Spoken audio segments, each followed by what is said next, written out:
सो सतगुर माहे समाना।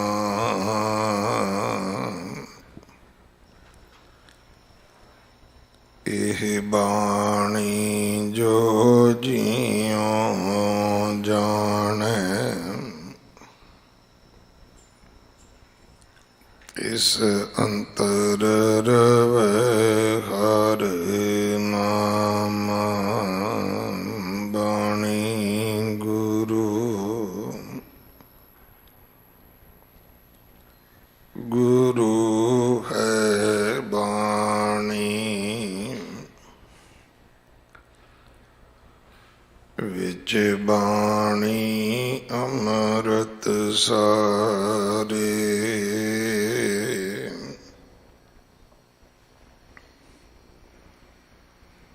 गुरबाणी कहे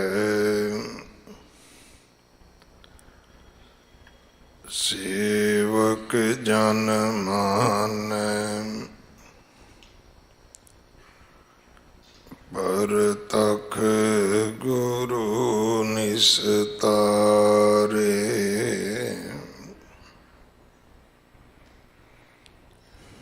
बाणी बिरलो विचारसी, जे को गुरमुख होए।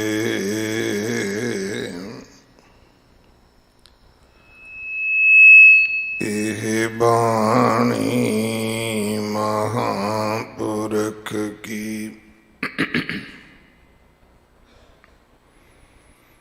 निज कर वासा होए।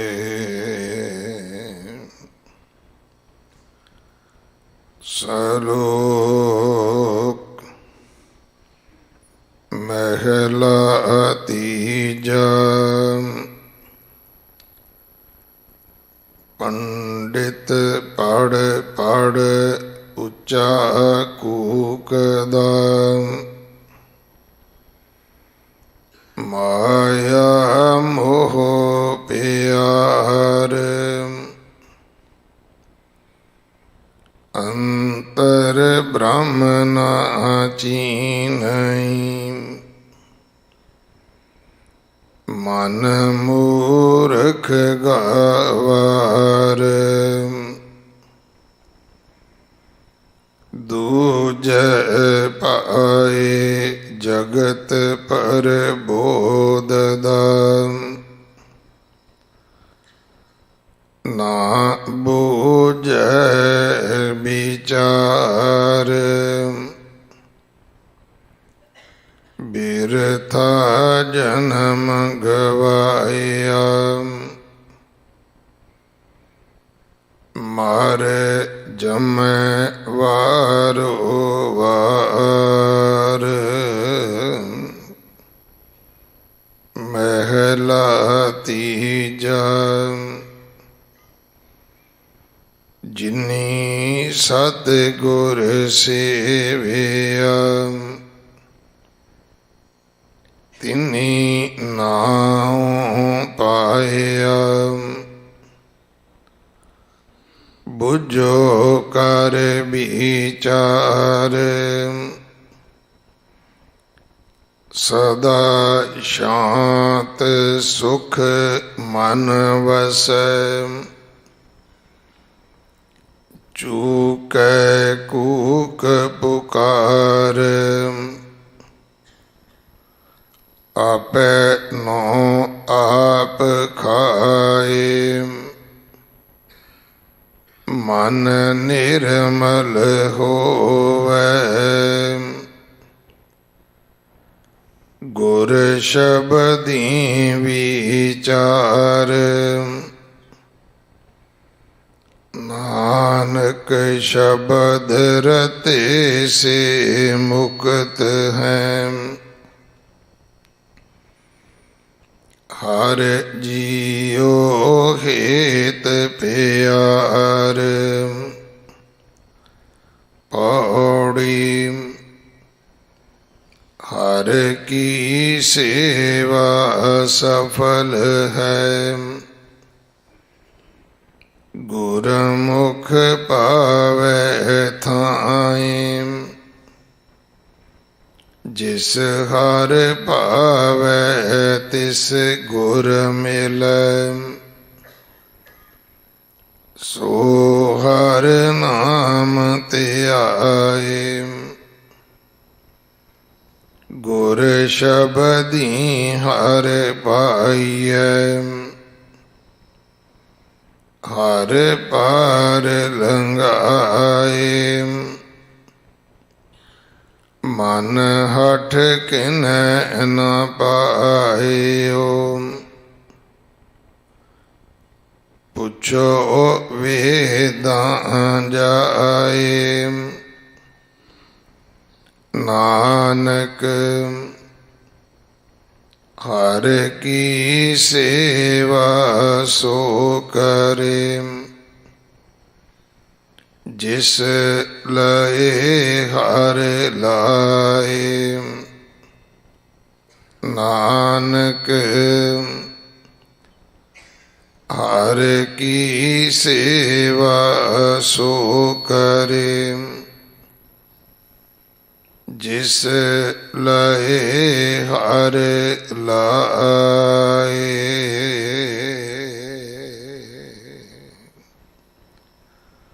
वाहिगुरु जी का खालसा, वाहिगुरु जी की फतेह। ये पावन शब्द जो श्री राग की वार अंदर 86 अंग ते दर्ज है, इस शब्द की विचार अज आप जी सरवण करोगे। इस महीने की संग्रांद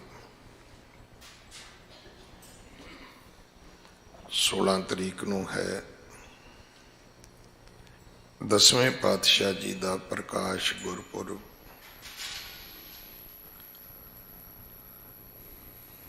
29 तरीक नूं है जो हर साल की तरह गुरुद्वारा रकाबगंज साहब भाई लखी शाह वणजारा हाल अंदर मनाया जाएगा। नगर कीर्तन 1 जनवरी वाले दिन सजेगा। गुरपुरब के प्रति कोई भरम भुलेखा नहीं है। नगर कीर्तन पंजाब दे विच, हरियाणे विच, बाकी देशां स्टेटां विच उत्थों दी संगत दी अपनी सहूलत है कि वह कदों नगर कीर्तन सजाते ने। गुरपुरब का दिन 29 दसंबर है। 23 दसंबर तो लैके 28 दसंबर तक गुरु कलगीधर पातशाह जी के लालों का, गुरु के प्यारे गुरु के सिंघां का, माता गुजर कौर जी का ये जो शहीदी दिहाड़ियां का समा है, इस समय नूं असीं बड़ी शरधा सत्कार दे नाल मनाउणा है। और आपां यतन करिए कोई भी खुशियां दे कारज, विआह शादियां आदि इस समय विच ना कीतियां जाण।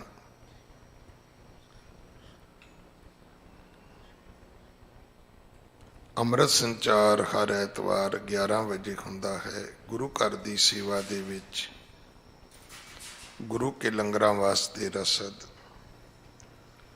कड़ा प्रसाद की देख वास्ते देसी घ्यो, बाला साहब हॉस्पिटल वास्ते बैड तो लैके वेंटीलेटर तक कोई भी सेवा आप जी भेज सकते हो। इमारत की सेवा जथेदार बाबा बच्चन सिंह जी करवा रहे हैं। कल 14 तरीक गुरु कलगीधर पातशाह जी के छोटे साहबजादे बाबा फतेह सिंह जी का जन्म दिहाड़ा है। अगले समय लिए गुरबाणी विचार सरवण करो।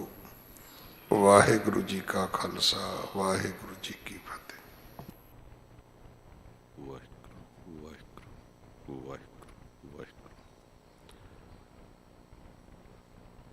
तेरे कवन कवन गुण कह गामा तू साहिब गुणी निधाना, तुमरी महिमा बरनना साकों, तू ठाकुर ऊच भगवाना, तुमरी महिमा बरनना साकों, तू ठाकुर ऊच भगवाना। शब्दावतार बाणी दे बोहित जुगोह जुग अटल परम सन्मान योग परम सत्कार योग चवर छतर तखत के मालिक साहिबे इकबाल साहिबे बरकत साहिबे कमाल मुर्शदे कामल कामले रहबर रोशने चिराग नूरे नज़र ज्ञान दे सागर समूची मनुखता दे सांझा आत्मक भंडार साहिब गुरु ग्रंथ साहब जी दी पावन हजूरी तो पीरां दे पीर बाबियां दे बाबे जोगियां दे जोगी नाथां दे नाथ रहबरां दे रहबर गुरुआं दे गुरु अष्टम बलवीरा अठवें पातशाह बाला प्रीतम साहिब गुरु हरकृष्ण साहब जी दे महान पावन पवित्र इतिहासक स्थान गुरुद्वारा बंगला साहिब तो गुरु की कथा सुन रही सन्मान योग साध संगत जीओ, गुरु की बख्शी फतेह बुलाओ। वाहिगुरु जी का खालसा वाहिगुरु जी की फतेह। जे कृपा मालक वाहिगुरु दी हो गई है, एडे महान स्थान तक पुज गए हो ते कुछ समा टिक के बैठ भी जाओ। गुरुद्वारा होए सोझी पाए सी। गुरुद्वारे केवल मत्था टेकन लई नहीं बने, गुरुद्वारे बैठ के गुरु दी गल नूं सुन के अपने जीवन नूं कोई सफलता देण लई बने ने। साहिब गुरु हरकृष्ण साहब कृपा करन ये विचार कथा हो जावे, साडे हिरदे च वस जावे। करो कृपा मन जे किते भटक रहा है मन नूं आवाज मारो, मेरे मन परदेसी वे प्यारे आओ घरे ते एक बारी गज के उचारण करो सतनाम श्री। एक बारी फिर आखो सतनाम श्री वाहिगुरु। सलोक महला तीजा। साहिब गुरु अमरदास साहब जी का यह पावन सलोक जो अज विचार करने लई सानू गुरु ग्रंथ साहब जी वालों बख्शिश होया। गुरु अमरदास साहब जी कहते ने पंडित पढ़ पढ़ उच्चा कूकदा माया मोह प्यार। पंडित का अर्थ हुंदा विद्वान ते पंडित आम तौर पर किसी मंदिर के पुजारी नूं भी कह दिता जाता है, किसी ज्योतिष नूं भी कह दिता जाता है। साहिब कहंदे ऐ पंडित तू बड़ा उच्चा कूकदा है, उच्ची उच्ची तू मंत्र पढ़दा है, उस राम नूं परमात्मा वाहिगुरु जी नूं पुकारदा है, पर अंदर ते तेरे वो प्यार परमात्मा वाहिगुरु प्रति है नहीं। तेरा ध्यान ते माया वाल है, तेरे अंदर ते माया दी पकड़ है। दूजी गल उच्चा कूकण नाल की होवेगा, क्योंकि मालक वाहिगुरु कोई बोला ते है नहीं, बहरा ते है नहीं। कबीर मुल्ला मुनारे क्या चढ़े साई ना बहरा होए, जां कारण तू बांग दे घटी पीतर जोए। ਇਹ ਮੁੱਲਾ ਤੂੰ ਉੱਚੀ ਮੀਨਾਰ ਉੱਤੇ ਚੜ ਗਿਆ ਤੇ ਲਾਊਡ ਸਪੀਕਰ ਵੀ ਇਸ ਤਰੀਕੇ ਨਾਲ ਬਹੁਤ ਉੱਚੀ ਆਵਾਜ਼ ਕਰਕੇ ਤੂੰ ਅੱਲਾ ਅੱਲਾ ਪੁਕਾਰਿਆ ਕਿ ਉਹ ਬਹਿਰਾ ਹੈ, ਕਿ ਉਹਨੂੰ ਸੁਣਾਈ ਨਹੀਂ ਦਿੰਦਾ? ਉਹ ਤੇ ਸਭ ਦੇ ਵਿੱਚ ਸੁਣ ਵੀ ਉਹ ਰਿਹਾ, ਬੋਲ ਵੀ ਉਹ ਰਿਹਾ ਹੈ। ਜਿਹਦੇ ਲਈ ਤੂੰ ਬਾਂਗ ਦੇ ਰਿਹਾ ਹੈ ਉਹਨੂੰ ਅੰਦਰੋਂ ਹੀ ਵੇਖ ਲੈ, ਉਹ ਤੇ ਤੇਰੇ ਅੰਦਰ ਵਸਿਆ ਹੋਇਆ। ਤੇ ਜਿਹੜਾ ਅੰਦਰ ਵਸਿਆ ਹੁੰਦਾ ਬਹੁਤ ਨੇੜੇ ਹੁੰਦਾ ਹੈ। ਕਹਿ ਰਵਿਦਾਸ ਹਾਥ ਪੈ ਨੇੜੇ, ਸਹਜੇ ਹੋਏ ਸੋ ਹੋਈ। ਉਹ ਬਹੁਤ ਨੇੜੇ ਹੈ। ਇੱਕ ਦਿਨ ਬੇਨਤੀ ਕੀਤੀ ਸੀ, ਭੁੱਲ ਤੋਂ ਵੱਡੀ ਕੋਈ ਦੂਰੀ ਨਹੀਂ, ਯਾਦ ਤੋਂ ਵੱਡੀ ਕੋਈ ਨਜ਼ਦੀਕੀ ਨਹੀਂ। ਬੰਦਾ ਸਕੂਟਰ ਕਾਰ ਦੀ ਚਾਬੀ ਚੁੱਕਦਾ, ਜੇਬ ਵਿੱਚ ਪਾ ਲੈਂਦਾ, ਇੱਕ ਛਿਨ ਬਾਅਦ ਭੁੱਲ ਗਿਆ, ਰੌਲਾ ਪਾਇਆ ਚਾਬੀ ਕਿੱਥੇ, ਮੈਨੂੰ ਛੇਤੀ ਪੁੱਜਣਾ, ਸਾਰੇ ਲੱਭਣ ਲੱਗ ਗਏ। ਕਿਸੇ ਨੇ ਕਿਹਾ ਆਪਣੀ ਜੇਬ ਵਿੱਚ ਤਾਂ ਵੇਖੋ, ਕਹਿੰਦਾ ਮੇਰੀ ਜੇਬ ਵਿੱਚ ਕਿੱਥੇ ਹੈ, ਜਦੋਂ ਉੱਥੇ ਹੱਥ ਮਾਰਿਆ ਚਾਬੀ ਸੀ। ਸ਼ਰਮਿੰਦਾ ਹੋਇਆ। ਬੰਦੇ ਤੋਂ ਜੇਬ ਦੀ ਦੂਰੀ ਕਿੱਡੀ ਕੁ ਹੈ, ਪਰ ਭੁੱਲ ਵੱਡੀ ਦੂਰੀ। ਬੰਦਾ ਚਸ਼ਮਾ ਪਾ ਕੇ ਪੜ੍ਹ ਰਿਹਾ ਹੁੰਦਾ ਹੈ, ਆਪ ਹੀ ਮੱਥੇ ਉੱਤੇ ਕਰ ਲਿਆ, ਭੁੱਲ ਗਿਆ, ਰੌਲਾ ਪਾਇਆ ਮੇਰੀ ਐਨਕ ਕਿੱਥੇ, ਚਸ਼ਮਾ ਕਿੱਥੇ। ਕਿਸੇ ਨੇ ਕਿਹਾ ਮੱਥੇ ਉੱਤੇ ਹੀ ਤਾਂ ਹੈ। ਹੁਣ ਮਸਤਕ ਤੋਂ ਕਿੰਨੀ ਕੁ ਦੂਰੀ ਹੈ ਅੱਖ ਦੀ, ਪਰ ਭੁੱਲ ਵੱਡੀ ਦੂਰੀ, ਯਾਦ ਬਹੁਤ ਨਜ਼ਦੀਕੀ ਹੈ। ਗੁਰੂ ਬਹੁਤ ਨੇੜੇ ਹੈ। ਗੁਰ ਮੇਰੇ ਸੰਗ ਸਦਾ ਹੈ ਨਾਲੇ, ਉਤੇ ਹਰ ਵੇਲੇ ਨਾਲ ਹੈ। ਵਾਹਿਗੁਰੂ ਦੇ ਅੰਦਰ ਹੀ ਵਸਿਆ ਹੋਇਆ ਹੈ। ਉਹਨੂੰ ਪੁਕਾਰਨ ਲਈ ਕਿਸੇ ਮੀਨਾਰ ਦੀ ਲੋੜ ਥੋੜਾ, ਉੱਚਾ ਕੂਕਣ ਦੀ ਲੋੜ ਥੋੜਾ।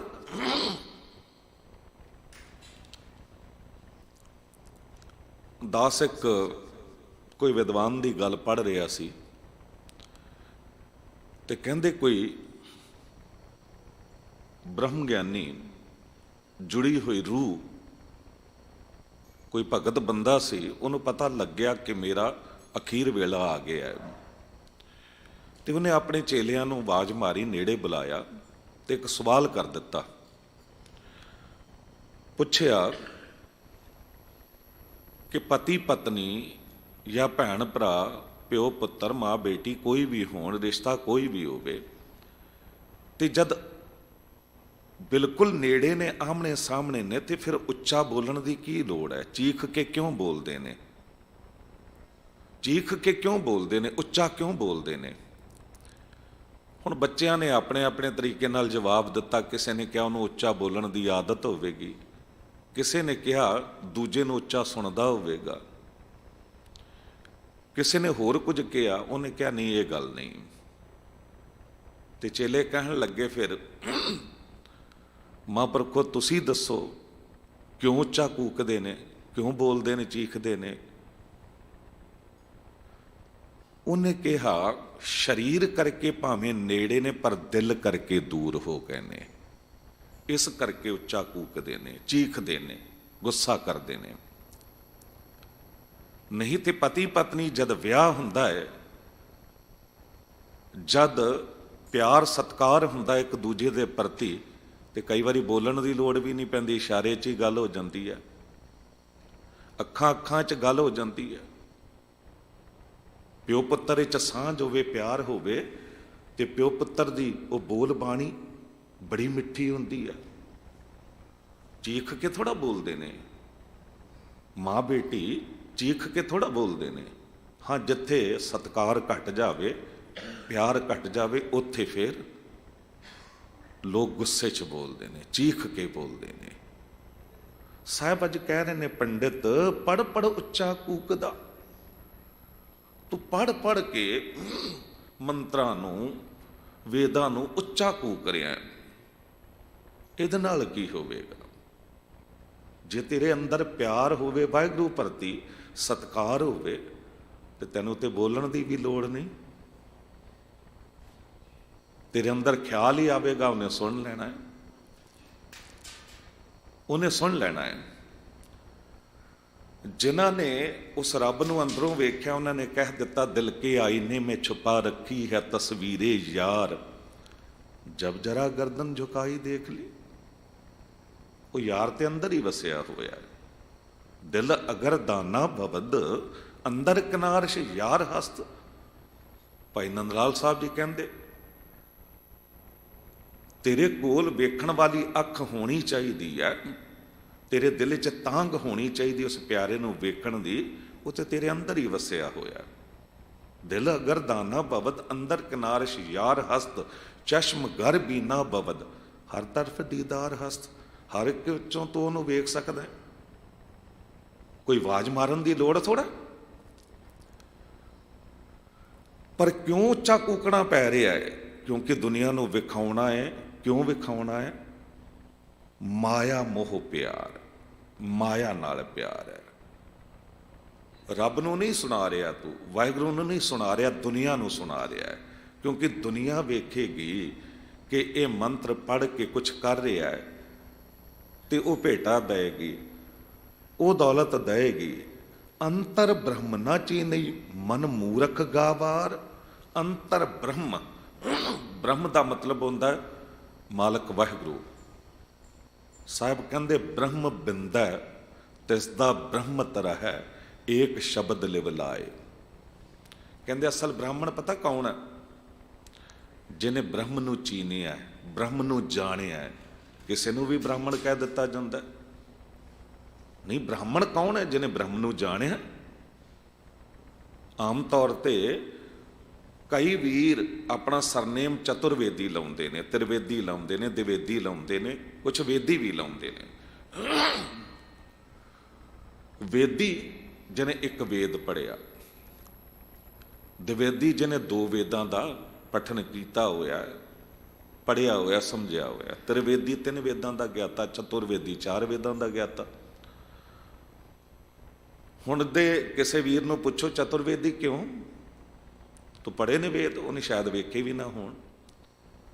ਪਰ ਕਿਤੇ ਉਹਦੇ ਬਜ਼ੁਰਗਾਂ ਨੇ 4 ਵੇਦ ਪੜ੍ਹੇ ਸਨ, ਚਤੁਰਵੇਦੀ ਅਖਵਾਏ,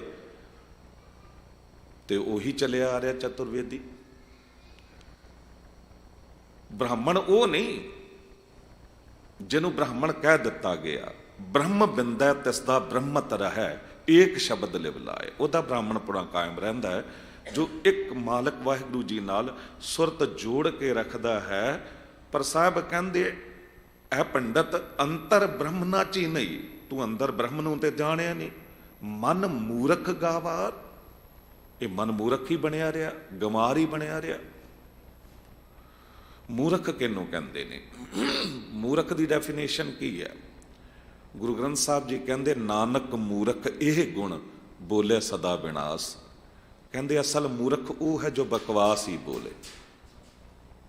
ਤੇ ਪੁੱਛੀਏ ਸਿਰੇ ਦਾ ਮੂਰਖ ਕੌਣ ਹੈ? ਸਭ ਤੋਂ ਵੱਡਾ ਮੂਰਖ ਕੌਣ ਹੈ? ਕਹਿੰਦੇ ਮੂਰਖਾਂ ਸਿਰ ਮੂਰਖ ਜੇ ਮੰਨੈ ਨਾਹੀ ਨਾਉ। ਉਹ ਸਿਰੇ ਦਾ ਮੂਰਖ ਹੈ ਜੋ ਮਾਲਕ ਵਾਹਿਗੁਰੂ ਜੀ ਦੀ ਏਡੀ ਵੱਡੀ ਸ਼ਕਤੀ ਤਾਕਤ ਨੂੰ ਵੇਖਦਾ, ਪਾਵਰ ਨੂੰ ਵੇਖਦਾ, ਫਿਰ ਵੀ ਮੰਨਦਾ ਨਹੀਂ ਹੈ, ਮੂਰਖ ਹੈ। ਭਾਈ ਕਾਹਨ ਸਿੰਘ ਨਾਭਾ ਉਹਨਾਂ ਨੇ ਕਮਾਲ ਦੇ ਅਰਥ ਕੀਤੇ ਨੇ ਮੂਰਖ ਸ਼ਬਦ ਦੇ। ਉਹ ਕਹਿੰਦੇ ਮੂਰਖ ਦਾ ਅਰਥ ਹੈ ਮੂੰਹ ਰੱਖ, ਜੋ ਮੂੰਹ ਰੱਖ ਕੇ ਗੱਲ ਕਰੇ, ਜੋ ਸੱਚ ਬੋਲੇ ਹੀ ਨਾ, ਸੱਚ ਤੇ ਟਿਕੇ ਹੀ ਨਾ। ਸਾਹਮਣੇ ਵਾਲਾ ਕਿਸੇ ਨੂੰ ਮਾਰ ਮੁਕਾਉਣਾ ਚਾਹ ਰਿਹਾ ਹੈ, ਬੁਰਾ ਕਰਨਾ ਚਾਹ ਰਿਹਾ ਹੈ, ਤੇਰੇ ਰੋਕ ਦੇਣ ਨਾਲ ਹੋ ਸਕਦਾ ਰੁਕ ਜਾਂਦਾ, ਸਮਝਾ ਦਿੰਦਾ ਤੂੰ। ਪਰ ਇਹ ਕਹਿੰਦਾ ਮੂੰਹ ਮਲਹਾਜਾ ਜੋ ਹੈ, ਮੈਂ ਕਿਉਂ ਰੋਕਾਂ, ਉਹ ਨਾਰਾਜ਼ ਹੋ ਜਾਵੇਗਾ ਮੇਰੇ ਤੋਂ। ਜੋ ਮੂੰਹ ਰੱਖ ਕੇ ਗੱਲ ਕਰੇ ਉਹ ਮੂਰਖ। ਗੁਰੂ ਹਰਕ੍ਰਿਸ਼ਨ ਸਾਹਿਬ ਜੀ ਨੇ ਮੂੰਹ ਨਹੀਂ ਰੱਖਿਆ, ਸਿੱਧਾ ਸੱਚ ਕਿਹਾ ਪੰਡਤ ਲਾਲ ਚੰਦ ਨੂੰ। ਗੁਰੂ ਹਰਕ੍ਰਿਸ਼ਨ ਸਾਹਿਬ ਜੀ ਦੀ ਏਡੀ ਮਹਾਨਤਾ, ਗੁਰੂ ਨਾਨਕ ਦੇ ਦਰਬਾਰ ਦੀ ਬਰਕਤ, ਉਹ ਪੰਡਤ ਜਾਣਦਾ ਸੀ ਗੁਰੂ ਨਾਨਕ ਦੇਵ ਸਾਹਿਬ ਜੀ ਦੇ ਨਾਮ ਨੂੰ। ਉਹਨੂੰ ਪਤਾ ਸੀ ਗੁਰੂ ਅੰਗਦ ਦੇਵ ਸਾਹਿਬ, ਗੁਰੂ ਅਮਰਦਾਸ ਸਾਹਿਬ ਜੀ ਦੀ ਵਡਿਆਈ ਦਾ। ਗੁਰੂ ਹਰਗੋਬਿੰਦ ਸਾਹਿਬ, ਗੁਰੂ ਅਰਜਨ ਦੇਵ ਸਾਹਿਬ, ਗੁਰੂ ਹਰਰਾਜ ਸਾਹਿਬ ਜੀ ਦੇ ਦਰ ਦੀ ਵਡਿਆਈ, ਪ੍ਰਗਟ ਭਈ ਸਗਲੇ ਜੁਗੰਤਰ ਗੁਰੂ ਨਾਨਕ ਕੀ ਵਡਿਆਈ। ਐਸਾ ਤਾਂ ਨਹੀਂ ਕਿ ਨਹੀਂ ਜਾਣਦਾ ਸੀ, ਜਾਣਦਾ ਸੀ, ਪਰ ਫਿਰ ਵੀ ਸ਼ੱਕ ਕਰ ਬੈਠਾ। ਕਿਉਂਕਿ ਉਹਨੂੰ ਸਿਰਫ ਕੂਕਣ ਦੀ ਆਦਤ ਸੀ। ਅੰਦਰੋਂ ਤੇ ਉਹਨੇ ਪ੍ਰਮਾਤਮਾ ਨੂੰ ਵੇਖਿਆ ਨਹੀਂ ਸੀ ਤੇ ਸ਼ੱਕ ਕਰ ਬੈਠਾ ਕਿ ਛੋਟਾ ਬੱਚਾ 5.5 ਸਾਲ ਦੀ ਉਮਰ 'ਚ ਗੁਰਗੱਦੀ ਦਾ ਮਾਲਕ ਬਣਿਆ, ਨਾਮ ਇਹਨਾਂ ਵੱਡਾ ਰਖਾ ਲਿਆ। ਸ੍ਰੀ ਹਰਿਕ੍ਰਿਸ਼ਨ। ਤੇ ਕ੍ਰਿਸ਼ਨ ਜੀ ਨੇ ਗੀਤਾ ਦਾ ਉਚਾਰਨ ਕੀਤਾ ਸੀ ਕਿ ਇਹ ਗੀਤਾ ਦੇ ਅਰਥ ਕਰਕੇ ਸੁਣਾ ਸਕਦੇ ਨੇ। ਹਜ਼ਾਰਾਂ ਦੀ ਤਾਦਾਦ ਵਿੱਚ ਸੰਗਤ ਸਤਿਗੁਰੂ ਜੀ ਦੇ ਚਰਨਾਂ 'ਚ ਜਦ ਸਿੱਖਾਂ ਨੂੰ ਇਹਨੇ ਤਾਨਾ ਮਿਹਣਾ ਮਾਰਿਆ ਤੇ ਸਿੱਖਾਂ ਨੇ ਕਹਿ ਦਿੱਤਾ ਤੂੰ ਆਪ ਹੀ ਜਾ ਕੇ ਪੁੱਛ ਲੈ। ਗਿਆ ਬੜੇ ਮਾਣ ਝਾਕੜ ਵਿੱਚ, ਕਿਉਂਕਿ ਉਹ ਤੇ ਸਮਝਦਾ ਸੀ ਛੋਟਾ ਬੱਚਾ, ਤੇ ਜਾ ਕੇ ਕਹਿ ਦਿੱਤਾ। ਸਾਹਿਬ ਨੇ ਮੁਸਕਰਾਉਂਦਿਆਂ ਕਿਹਾ ਕਿ ਪੰਡਤ ਲਾਲ ਚੰਦ, ਜੇ ਅਸੀਂ ਅਰਥ ਕਰ ਵੀ ਦਿੱਤੇ ਤੇਰੀ ਸ਼ੰਕਾ ਨਹੀਂ ਮਿਟਣੀ, ਕਿਉਂਕਿ ਤੇਰੇ ਅੰਦਰ ਤਰਕ ਵਿਤਰਕ ਬਹੁਤ ਨੇ। ਤੂੰ ਕਹੇਗਾ ਗੁਰੂਆਂ ਦੇ ਪੁੱਤਰ ਨੇ, ਬਚਪਨ ਵਿੱਚ ਹੀ ਗੀਤਾ ਪੜ੍ਹਾ ਦਿੱਤੀ ਗਈ ਹੋਵੇਗੀ। ਤੂੰ ਗੁਰੂ ਨਾਨਕ ਦੇ ਦਰਬਾਰ ਦੀ ਬਰਕਤ ਨੂੰ ਵੇਖਣਾ ਚਾਹੁੰਦਾ ਤੇ ਜਿਸ ਨੂੰ ਮਰਜ਼ੀ ਲੈ ਆ, ਉਸੇ ਤੋਂ ਗੀਤਾ ਦੇ ਅਰਥ ਕਰਵਾ ਦਿਆਂਗੇ ਤੇ ਤੇਰੀ ਤਸੱਲੀ ਹੋ ਜਾਵੇਗੀ। ਬੜਾ ਚਲਾਕ ਸੀ ਉਹ ਪੰਡਤ। ਇਲਾਕੇ ਬਾਰੇ ਲੋਕਾਂ ਦਾ ਪਤਾ ਸੀ, ਉਹਨੂੰ ਪਤਾ ਸੀ ਛੱਜੂ ਝਿਉਰ ਜੋ ਹੈ ਨਾ, ਉਹ ਜ਼ੁਬਾਨ ਤੋਂ ਬੋਲ ਨਹੀਂ ਸਕਦਾ ਚੰਗੀ ਤਰ੍ਹਾਂ, ਕੰਨਾਂ ਤੋਂ ਉਹਨੂੰ ਸੁਣਦਾ ਨਹੀਂ ਹੈ, ਬਿਲਕੁਲ ਅਨਪੜ੍ਹ ਗੰਵਾਰ ਹੈ। ਉਹਨੂੰ ਹੀ ਲਿਆਉਂਦਾ, ਦੇਖਦਾ ਕਿਸ ਤਰ੍ਹਾਂ ਅਰਥ ਕਰਾਉਂਦੇ ਨੇ। ਲੈ ਆਏ। ਇਹਨੂੰ ਕੀ ਪਤਾ ਇਸ ਦਰਬਾਰ ਦਾ? ਪਿੰਗਲ ਪਰਬਤ ਪਾਰ ਪਰੇ ਖਲ ਚਤੁਰ ਬਕੀਤਾ, ਅੰਧਲੇ ਤ੍ਰਿਭੁਣ ਸੂਝਿਆ ਗੁਰ ਭੇਟ ਪੁਨੀਤਾ। ਇੱਥੇ ਤੇ ਮੂਰਖ ਵੀ ਇੱਕ ਕਿਰਪਾ ਰੂਪੀ ਨਿਗਾਹ ਨਾਲ 4 ਵੇਦਾਂ ਦੇ ਗਿਆਤਾ ਹੋ ਜਾਂਦੇ ਨੇ। ਗੁਰੂ ਹਰਿਕ੍ਰਿਸ਼ਨ ਸਾਹਿਬ ਜੀ ਦੇ ਸਾਹਮਣੇ ਲਿਆਇਆ ਤੇ ਕਹਿੰਦੇ ਕਰਵਾਓ ਹੁਣ ਅਰਥ। ਨਾਕੋ ਮੂਰਖ ਨਾਕੋ ਸਿਆਣਾ ਵਰਤਾ ਸਭ ਕੇ ਤੇਰਾ ਭਾਣਾ। ਸਾਹਿਬ ਗੁਰੂ ਹਰਿਕ੍ਰਿਸ਼ਨ ਸਾਹਿਬ ਜੀ ਨੇ ਅੰਮ੍ਰਿਤ ਨਿਗਾਹ ਨਾਲ ਜਦ ਨਜ਼ਰ ਭਰ ਕੇ ਇਹਨੂੰ ਵੇਖਿਆ ਤੇ ਛੜੀ ਸੀਸ ਤੇ ਰੱਖ ਕੇ ਕਿਹਾ ਕਰ ਸੱਜਣਾ ਗੀਤਾ ਦੇ ਅਰਥ। ਉਹ ਛੱਜੂ ਝਿਉਰ ਇਉਂ ਬੋਲਿਆ, ਐਸੇ ਐਸੇ ਪ੍ਰਮਾਣ ਦੇ ਕੇ ਉਹਨੇ ਅਰਥ ਕੀਤੇ ਕਿ ਦੁਨੀਆ ਅਸ਼ਸ਼ ਕਰ ਉੱਠੀ। ਪੰਡਤ ਹੈਰਾਨ ਹੋ ਗਿਆ, ਚਰਨਾਂ ਤੇ ਡਿੱਗਿਆ। ਉਦੋਂ ਗੁਰੂ ਹਰਿਕ੍ਰਿਸ਼ਨ ਸਾਹਿਬ ਨੇ ਇੱਕ ਗੱਲ ਕਹਿ ਦਿੱਤੀ ਕਿ ਪੰਡਤ ਜੀ, ਇਹ ਗਿਆਨ ਜੋ ਹੈ ਨਾ ਇੱਕ ਦੀਵਾ ਹੈ, ਤੇ ਦੀਵੇ ਦਾ ਕੰਮ ਹੁੰਦਾ ਚਾਨਣਾ ਦੇਣਾ।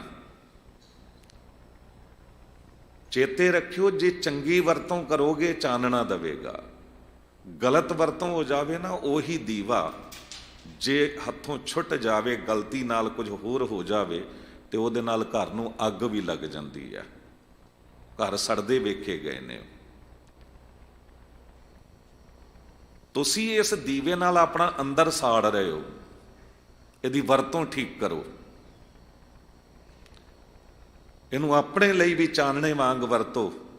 ਅੰਧਿਆਰੇ ਦੀਪਕ ਚਹੀਐ, ਇੱਕ ਬਸਤ ਅਗੋਚਰ ਲਹੀਐ, ਬਸਤ ਅਗੋਚਰ ਪਾਈ, ਘਟ ਦੀਪਕ ਰਹਾ ਸਮਾਈ। ਉਹ ਦੀਵਾ ਬਾਲੋ, ਗਿਆਨ ਅੰਜਨ ਗੁਰ ਦੀਆ, ਅਗਿਆਨ ਅੰਧੇਰ ਵਿਨਾਸ਼। ਗੁਰੂ ਨਾਨਕ ਦੀ ਨਜ਼ਰ ਨਾਲ ਵੇਖੋ। ਉਹ ਪੰਡਤ ਲਾਲ ਚੰਦ ਸਿੱਖ ਬਣਿਆ। ਸਤਿਗੁਰੂ ਗੁਰੂ ਅਮਰਦਾਸ ਸਾਹਿਬ ਜੀ ਕਹਿ ਰਹੇ ਨੇ ਕਿ ਜੇ ਅੰਦਰੋਂ ਤੂੰ ਉਹਨੂੰ ਬ੍ਰਹਮ ਨੂੰ ਸਮਝਿਆ ਹੀ ਨਹੀਂ, ਫਿਰ ਤੇ ਤੂੰ ਮੂਰਖ ਹੈ, ਫਿਰ ਗਾਵਾਰ ਹੈ। ਦੂਜਾ ਭਾਏ ਜਗਤ ਪ੍ਰਬੋਧ ਦਾ ਨਾ ਬੂਝੈ ਵਿਚਾਰ। ਦੂਜੇ ਪਾਸੇ ਲੱਗਾ ਹੋਇਆ, ਜਗਤ ਨੂੰ ਤੂੰ ਸਮਝਾਉਂਦਾ ਹੈ। ਪ੍ਰਬੋਧ ਦਾ ਮਤਲਬ ਦੂਜੇ ਨੂੰ ਸਮਝਾਉਣਾ। ਬਹੁਤੇ ਲੋਕ ਸਮਝਾਉਂਦੇ ਹੀ ਰਹਿ ਜਾਂਦੇ ਨੇ, ਆਪ ਨਹੀਂ ਸਮਝ ਪਾਉਂਦੇ। ਅਵਰੇ ਕੋ ਉਪਦੇਸ਼ ਤੇ ਮੁਖ ਮੈਂ ਪਰ ਹੈ ਰੇਤ, ਰਾਸ ਬਰਾਨੀ ਰਾਖਤੇ ਖਾਇਆ ਘਰ ਕਾ ਖੇਤ। ਦੂਜੇ ਘਰ 'ਚ ਝਗੜਾ ਹੋ ਰਿਹਾ, ਪਤੀ ਪਤਨੀ ਦਾ ਸਮਝਾਉਣ ਲੱਗ ਜਾਣਗੇ, ਪਰ ਆਪਣੇ ਘਰ 'ਚ ਜੇ ਝਗੜਾ ਕਰਨਾ ਹੈ ਤੇ ਫਿਰ ਨਹੀਂ ਲੱਗਦਾ ਕਿ ਮੈਂ ਵੀ ਝਗੜਾ ਕਰ ਰਹੀ ਹਾਂ। ਦੂਜੇ ਘਰ 'ਚ ਮਾਂ ਬਾਪ ਦਾ ਸਤਿਕਾਰ ਨਾ ਹੋ ਰਿਹਾ ਹੋਵੇ, ਬੜੀ ਨਿੰਦਾ। ਵੇਖੋ ਜੀ ਕੀ ਹਾਲ ਕਰਦੇ ਨੇ। ਆਪ ਮਾਂ-ਬਾਪ ਦਾ ਸਤਿਕਾਰ ਕਰ ਰਹੇ ਹੋ ਕਿ ਨਹੀਂ? ਆਪ ਮਾਂ-ਬਾਪ ਵਿੱਚੋਂ ਪ੍ਰਮਾਤਮਾ ਵਾਹਿਗੁਰੂ ਨੂੰ ਵੇਖ ਰਹੇ ਹੋ ਕਿ ਨਹੀਂ? ਆਪ ਪਤਨੀ ਵਿੱਚੋਂ ਰੱਬ ਨੂੰ ਵੇਖਦੇ ਹੋ ਕਿ ਨਹੀਂ? ਪਤੀ ਵਿੱਚੋਂ ਵੇਖਦੇ ਹੋ ਕਿ ਨਹੀਂ? ਪੁੱਤਰ ਬੱਚੇ ਵਿੱਚੋਂ ਵੇਖਦੇ ਹੋ ਕਿ ਨਹੀਂ? ਇਹ ਵੀ ਤੇ ਨਿਸ਼ਾਨੀਆਂ ਨੇ ਰੱਬ ਦੀਆਂ। ਜਿਨ੍ਹਾਂ ਨੂੰ ਔਲਾਦ ਨਹੀਂ ਮਿਲੀ ਉਹਨਾਂ ਨੂੰ ਪੁੱਛੋ ਕੀ ਹਾਲਾਤ ਨੇ। ਜਿਨ੍ਹਾਂ ਦੇ ਘਰ 'ਚ ਬੇਟੀਆਂ ਹੀ ਬੇਟੀਆਂ ਨੇ, ਪੁੱਤਰ ਨਹੀਂ, ਉਹਨਾਂ ਦੀ ਸੋਚ ਵੇਖੋ। ਤੇ ਜਿਸ ਘਰ 'ਚ ਪੁੱਤਰ ਹੀ ਪੁੱਤਰ ਨੇ, ਬੇਟੀ ਨਹੀਂ ਹੈ, ਕਿ ਬੇਟੀ ਵਰਗੀ ਬਰਕਤ ਕਿਤੇ ਮਿਲ ਸਕਦੀ ਹੈ? ਬਾਲ ਕੰਨਿਆ ਕੋ ਬਾਪ ਪਿਆਰਾ। ਤੇ ਜੇ ਦੋਨੋਂ ਹੀ ਬਖਸ਼ਿਸ਼ਾਂ ਤੈਨੂੰ ਮਿਲ ਗਈਆਂ, ਤੈਨੂੰ ਮਾਂ-ਬਾਪ ਵੀ ਮਿਲੇ, ਪਤਨੀ ਵੀ ਮਿਲੀ, ਪਤੀ ਵੀ ਮਿਲਿਆ, ਬੱਚੇ ਵੀ ਮਿਲੇ, ਪੁੱਤਰ ਮਿਲਿਆ, ਬੇਟੀ ਮਿਲੀ, ਕਿ ਇਹ ਕਿਹਨੇ ਦਿੱਤੀਆਂ ਨੇ? ਇਹ ਨਿਸ਼ਾਨੀ ਨਹੀਂ ਰੱਬ ਦੀਆਂ? ਐਵੇਂ ਕਹਿ ਦਿੱਤਾ ਪ੍ਰਾਨ ਕੇ ਬਚਈਆ, दूध पूत के देवैया, रोग सोग के मिटैया, किदो मानी मां मान। मान मांगो तान मांगो धन लक्ष्मी सुत दे। जो चीज़ां मंग के लईआं ते जिन्हें दित्तियां ਉਹਦੀ निशानी नहीं बनाई। जे पता हुंदा ते जिस तरह ही पत्नी सामने आउंदी ते रब चेते आउंदा, वाहिगुरू चेते आउंदा। शुक्र है मालक वाहिगुरू कि पत्नी ने घर ਨੂੰ ਵਸਾਇਆ ਹੋਇਆ ਹੈ। ਪਤੀ ਨੂੰ ਵੇਖਦਿਆਂ ਮਾਲਕ ਵਾਹਿਗੁਰੂ ਚੇਤੇ ਆਉਂਦਾ ਕਿ ਸਿਰ ਦਾ ਸਾਈਂ ਸਿਰ ਉੱਤੇ ਹੈ। ਕਿਸੇ ਦੀ ਜ਼ਰੂਰਤ ਨਹੀਂ ਮੇਰੇ ਵੱਲ ਕੋਈ ਉਂਗਲ ਚੱਕ ਕੇ ਵੀ ਕੁਝ ਕਹਿ ਸਕੇ। ਅਗਲੇ ਨੂੰ ਪਤਾ ਹੈ ਕਿ ਹੈ ਪਤੀ। ਮਾਂ-ਬਾਪ ਸੰਭਾਲਣ ਵਾਲੇ ਨੇ, ਜਿਨ੍ਹਾਂ ਮਾਂ-ਬਾਪ ਨੇ ਇਤਨਾ ਕੁਝ ਬਣਾ ਕੇ ਦਿੱਤਾ। ਸ਼ਾਮਾਂ ਵੇਲੇ ਘਰ ਪੁੱਜੋ ਕੰਮਕਾਰ ਤੋਂ, ਸਭ ਤੋਂ ਪਹਿਲਾਂ ਮਾਂ-ਬਾਪ ਕੋਲ ਜਾਓ, ਜਾ ਕੇ ਧੰਨਵਾਦ ਕਰੋ। ਉਹਨਾਂ ਵਿੱਚੋਂ ਵੇਖੋ ਪਰਮਾਤਮਾ ਵਾਹਿਗੁਰੂ ਜੀ ਨੂੰ। ਸਭ ਹੈ ਘਟ ਰਾਮ ਬੋਲਿਆ, ਰਾਮਾ ਬੋਲਿਆ, ਰਾਮ ਬਿਨਾ ਕੋ ਬੋਲਿਆ ਰੇ। ਜੇ ਸਭ ਦੇ ਵਿੱਚ ਹੈ ਉਹ, ਤੇ ਫਿਰ ਮਾਂ-ਬਾਪ ਵਿੱਚ ਨਹੀਂ ਹੈ? ਤੇ ਮਾਂ-ਬਾਪ ਦਾ ਦਿਲ ਤੋੜ ਦਿੱਤਾ। ਮਾਂ-ਬਾਪ ਨੂੰ ਬੋਲ ਦਿੱਤੇ। ਸੱਚ ਜਾਣਿਓ, ਪਤਨੀ ਦਾ ਦਿਲ ਤੋੜ ਦਿੱਤਾ, ਪਤੀ ਦਾ ਦਿਲ ਦੁਖਾ ਦਿੱਤਾ। ਤੇ ਕੀ ਰੱਬ ਦਾ ਦਿਲ ਨਾ ਦੁਖਿਆ? ਕੀ ਬੋਲੀ ਹੈ ਮਾਲਕ ਵਾਹਿਗੁਰੂ ਜੀ ਦੀ? ਪੰਜਾਬੀ, ਸੰਸਕ੍ਰਿਤ, ਅਰਬੀ, ਫਾਰਸੀ, ਗੁਜਰਾਤੀ, ਮਰਾਠੀ, ਜਰਮਨ, ਫ੍ਰੈਂਚ, ਨਹੀਂ ਸਭ ਬੋਲੀਆਂ ਉਹੀ ਬੁਲਵਾ ਰਿਹਾ ਹੈ। ਪਰ ਉਹਦੀ ਬੋਲੀ ਕੀ ਹੈ? ਉਹਦੀ ਬੋਲੀ ਹੈ ਮਿੱਠੀ ਬੋਲੀ। ਮਿੱਠ ਬੋਲੜਾ ਜੀ ਹਰ ਸੱਜਣ ਸੁਆਮੀ ਮੋਰਾ, ਹੋਂ ਸੰਮਲ ਥਕੀ ਉਹ ਕਦੇ ਨਾ ਬੋਲੇ ਕੌੜਾ। ਕੌੜਾ ਬੋਲਣਾ ਜਾਣਾ ਪੂਰਨ ਭਗਵਾਨ ਹੈ, ਔਗੁਣ ਕੋ ਨਾ ਚਿਤਾਰੇ। ਕਹਿੰਦੇ ਉਹਦੀ ਬੋਲੀ ਤੇ ਮਿੱਠੀ ਹੈ। ਜਿਸ ਦੀ ਜ਼ੁਬਾਨ ਉੱਤੇ ਮਿਠਾਸ ਹੈ, ਤੇ ਜ਼ੁਬਾਨੀ ਕਲਾਮੀ ਨਹੀਂ। ਜਿਨ ਮਨ ਹੋਰ ਮੁਖ ਹੋਰ ਸੇ ਕਾਂਢੇ ਕੱਚਿਆਂ। ਵੀ ਕਿਤੋਂ ਕੁਝ ਪ੍ਰਾਪਤ ਕਰਨਾ ਚਾਪਲੂਸੀ ਲਈ ਮਿੱਠੇ ਬੋਲ ਲੈ ਤੇ ਦੂਜਿਆਂ ਨੂੰ ਗਾਲਾਂ ਕੱਢ ਦਿੱਤੀਆਂ, ਉਹ ਵੀ ਤੇ ਵਿਖਾਵਾ ਹੀ ਹੈ ਨਾ। ਰੱਬ ਦੀ ਬੋਲੀ ਹੈ ਮਿੱਠਾ ਬੋਲਣਾ। ਤੇ ਜੋ ਮਿੱਠਾ ਬੋਲ ਰਿਹਾ ਸਮਝੋ ਉਹਦੀ ਜ਼ੁਬਾਨ ਉੱਤੇ ਮਾਲਕ ਵਾਹਿਗੁਰੂ ਆਪ ਵਸਿਆ ਹੋਇਆ ਹੈ। ਗੁਰੂ ਅਮਰਦਾਸ ਸਾਹਿਬ ਸਤਿਗੁਰੂ ਜੀ ਇਹੀ ਸਮਝਾ ਰਹੇ ਨੇ। ਕਹਿੰਦੇ ਦੂਜੇ ਪਾਸੇ ਤੇਰਾ ਮਨ ਜੁੜਿਆ ਹੋਇਆ ਵਾਹਿਗੁਰੂ ਵੱਲ ਹੈ ਨਹੀਂ। ਪ੍ਰਬੋਧ ਦਾ ਤੂੰ ਸਮਝਾਉਂਦਾ ਲੋਕਾਂ ਨੂੰ ਕਿ ਰੱਬ ਨਾਲ ਜੁੜੋ, ਰੱਬ ਨਾਲ ਜੁੜੋ, ਤੇ ਆਪ ਤੇ ਜੁੜਿਆ ਨਹੀਂ। ਜੇ ਤੂੰ ਜੁੜਿਆ ਹੁੰਦਾ ਸਦਾ ਸ਼ਾਂਤ ਸੁਖ ਮਨ ਵਸੈ, ਚੂਕੈ ਕੂਕ ਪਿਆ ਪੁਕਾਰ। ਸਾਰੀ ਕੂਕ ਪੁਕਾਰ ਮਿਟ ਜਾਣੀ ਸੀ, ਚੁੱਪ ਹੋ ਜਾਣਾ ਸੀ। ਬਾਬਾ ਕਬੀਰ ਸਾਹਿਬ ਜੀ ਕਹਿੰਦੇ ਮੈਂ ਵੀ ਜਦ ਸੁਣਿਆ ਨਾ ਕਿ ਮੁੱਲਾਂ ਉੱਪਰ ਚੜ ਕੇ ਮੀਨਾਰਾਂ ਤੋਂ ਪੁਕਾਰ ਕਰ ਰਿਹਾ, ਪੰਡਤ ਉੱਚੀ ਪੁਕਾਰ ਕਰ ਰਿਹਾ, ਤੇ ਮੈਂ ਵੀ ਸੋਚਿਆ ਰੱਬ ਕਿਤੇ ਦੂਰ ਹੀ ਰਹਿੰਦਾ। ਤੇ ਕਿਸੇ ਨੇ ਮੈਨੂੰ ਕਹਿ ਦਿੱਤਾ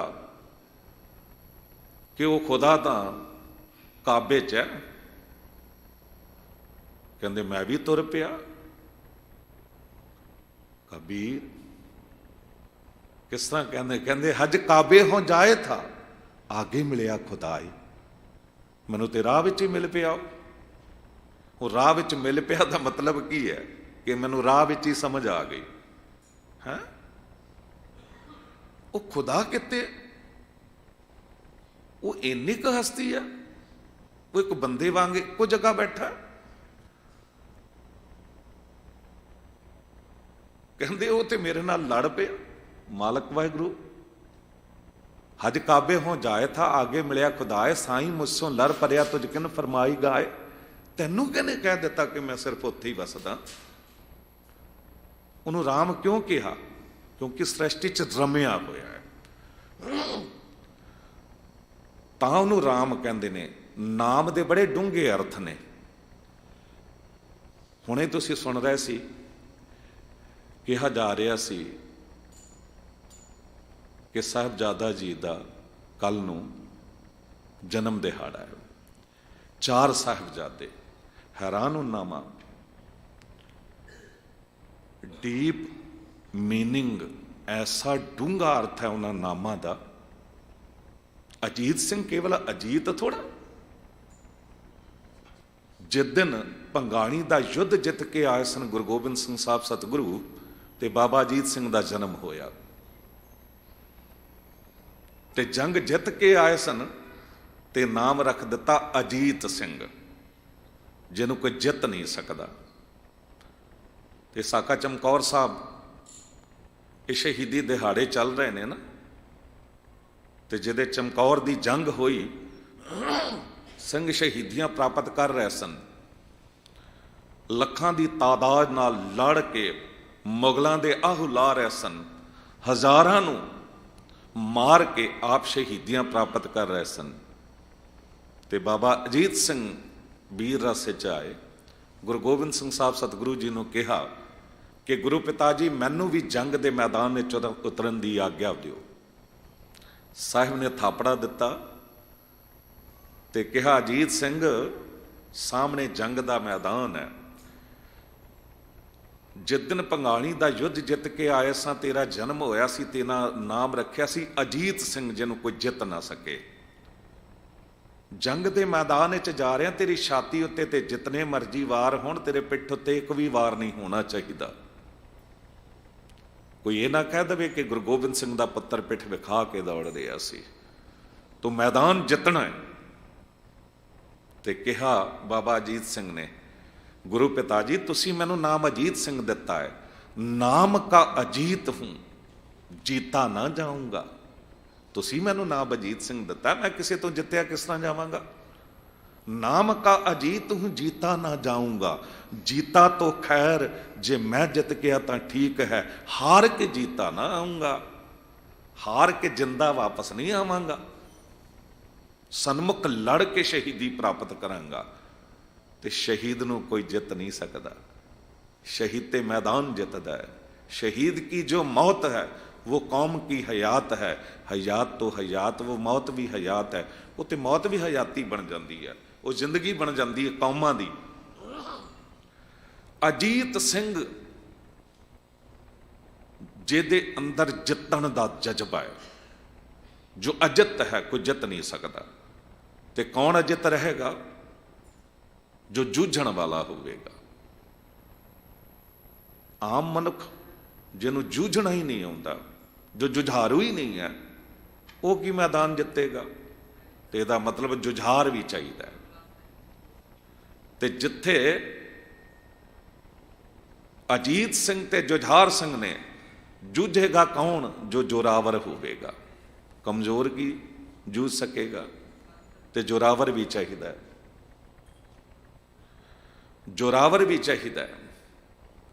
तो जिथे 3 गुण इकट्ठे हो जान ना, अजित रहन का जज्बा ते जूझण का जज्बा होवे अंदर, ते जोरावर भी हो, उथे फतेह निश्चित हो जाती है। उथे फतेह सिंह भी नाल है। इसे करके 14 तो वध जंगां साहब गुरु गोबिंद सिंह साहब जी ने लड़ियां। ਹਰ ਇੱਕ ਜੰਗ ਦੇ ਵਿੱਚ ਫਤਿਹ ਹੈ। ਨਾਮ ਦੇ ਡੂੰਘੇ ਅਰਥ ਹੁੰਦੇ ਨੇ। ਸਤਿਗੁਰੂ ਸਾਹਿਬ ਗੁਰੂ ਅਮਰਦਾਸ ਸਾਹਿਬ ਜੀ ਕਹਿ ਰਹੇ ਨੇ, ਬਿਰਥਾ ਜਨਮ ਗਵਾਇਆ ਮਰ ਜੰਮੈ ਵਾਰੋ ਵਾਰ। ਜੋ ਦੂਜੇ ਨੂੰ ਸਮਝਾਉਂਦਾ ਰਿਹਾ, ਆਪ ਸਮਝਿਆ ਹੀ ਨਾ, ਉਹਨੇ ਤੇ ਵਿਅਰਥ ਜਨਮ ਗਵਾ ਲਿਆ। ਗੁਣ ਗੋਬਿੰਦ ਗਾਇਓ ਨਹੀਂ ਜਨਮ ਅਕਾਰਥ ਕੀਨ। ਅਕਾਰਥ ਵਿਅਰਥ ਚਲਾ ਗਿਆ ਜਨਮ। ਅੱਗੇ ਸਾਹਿਬ ਕਹਿੰਦੇ ਨੇ ਮਹੱਲਾ ਤੀਜਾ, ਜਿਨੇ ਸਤਿਗੁਰ ਸੇਵਿਆ ਤਿਨੇ ਨਾਉ ਪਾਇਆ ਬੁੱਝੋ ਕਰ ਵਿਚਾਰ। ਨਾਮ ਦੀ ਦਾਤ ਵੀ ਉਸੇ ਨੂੰ ਮਿਲਦੀ ਹੈ ਜੋ ਗੁਰਮੁਖ ਹੁੰਦਾ ਹੈ, ਜੋ ਸਤਿਗੁਰੂ ਦੀ ਸੇਵਾ ਨਾਲ ਜੁੜਦਾ ਹੈ, ਜਿਹਦੇ ਉੱਤੇ ਮਾਲਕ ਵਾਹਿਗੁਰੂ ਕਿਰਪਾ ਕਰੇ, ਉਹ ਗੁਰੂ ਕੋਲ ਆਉਂਦਾ ਹੈ ਤੇ ਗੁਰੂ ਰਹਿਮਤ ਕਰਕੇ ਫਿਰ ਨਾਮ ਦੀ ਦਾਤ ਬਖਸ਼ਦਾ ਹੈ, ਨਾਮ ਬਾਰੇ ਸਮਝਾਉਂਦਾ ਹੈ। ਮਾਲਕ ਵਾਹਿਗੁਰੂ ਜੀ ਦੇ ਜਿਤਨੇ ਨਾਮ ਨੇ ਗੁਣਵਾਚਕ ਨੇ। ਗੁਰੂ ਅਮਰਦਾਸ ਸਾਹਿਬ ਜੀ ਇਹੀ ਸਮਝਾ ਰਹੇ ਨੇ ਕਿ ਸਮਝ ਕੇ ਵੇਖੋ, ਵਿਚਾਰ ਕਰਕੇ ਵੇਖੋ ਕਿ ਮਾਲਕ ਵਾਹਿਗੁਰੂ ਜੀ ਦਾ ਨਾਮ ਜੋ ਹੈ ਉਹ ਗੁਰੂ ਤੋਂ ਪ੍ਰਾਪਤ ਹੁੰਦਾ, ਜੋ ਸਤਿਗੁਰੂ ਦੀ ਸੇਵਾ 'ਚ ਲੱਗਦਾ ਹੈ। ਤੇ ਜਿਹਨੂੰ ਨਾਮ ਦੀ ਦਾਤ ਮਿਲ ਜਾਂਦੀ ਹੈ, ਸਦਾ ਸ਼ਾਂਤ ਸੁਖ ਮਨ ਵਸੈ ਚੂਕੈ ਕੂਕ ਪੁਕਾਰ।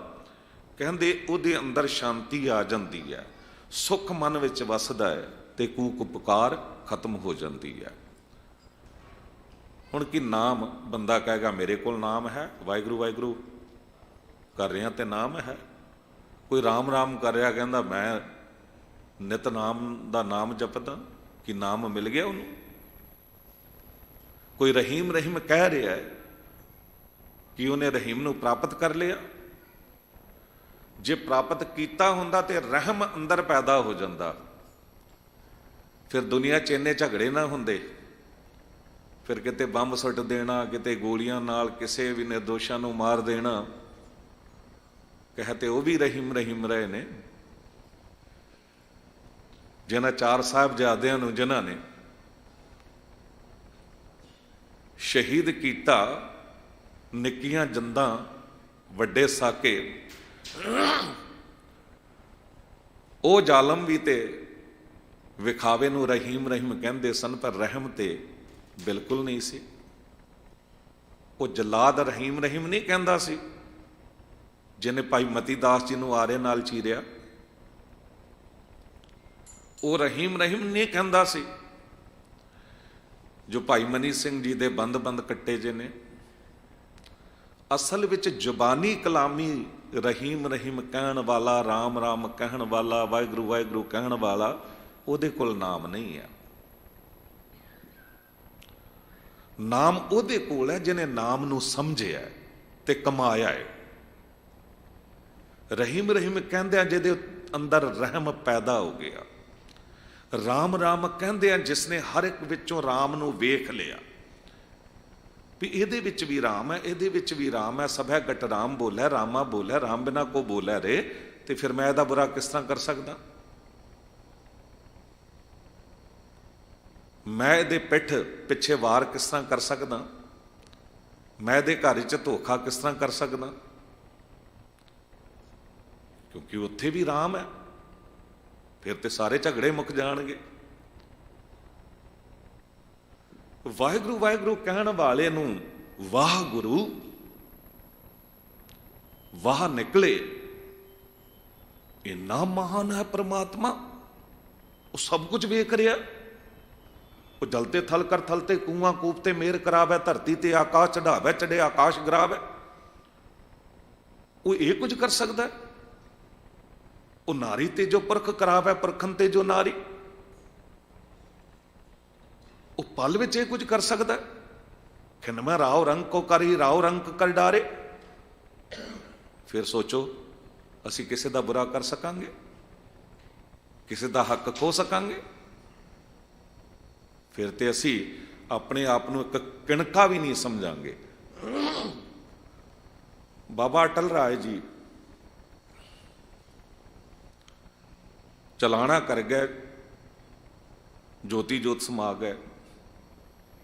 ਗੁਰੂ ਹਰਗੋਬਿੰਦ ਸਾਹਿਬ ਸਤਿਗੁਰੂ ਸੰਸਕਾਰ ਕਰਕੇ ਆਏ, ਅਰਦਾਸ ਸਮਾਗਮ ਹੋਇਆ ਤੇ ਉਸ ਤੋਂ ਬਾਅਦ ਗੁਰੂ ਹਰਗੋਬਿੰਦ ਸਾਹਿਬ ਉਦੋਂ ਵੀ ਆਨੰਦ ਵਿੱਚ ਸੀ ਤੇ ਹੁਣ ਵੀ ਆਨੰਦ ਵਿੱਚ ਬੈਠੇ ਨੇ। ਸਾਈਂ ਦਾਸ ਗੁਰੂ ਹਰਗੋਬਿੰਦ ਸਾਹਿਬ ਜੀ ਦੇ ਸਾਂਢੂ ਸਨ।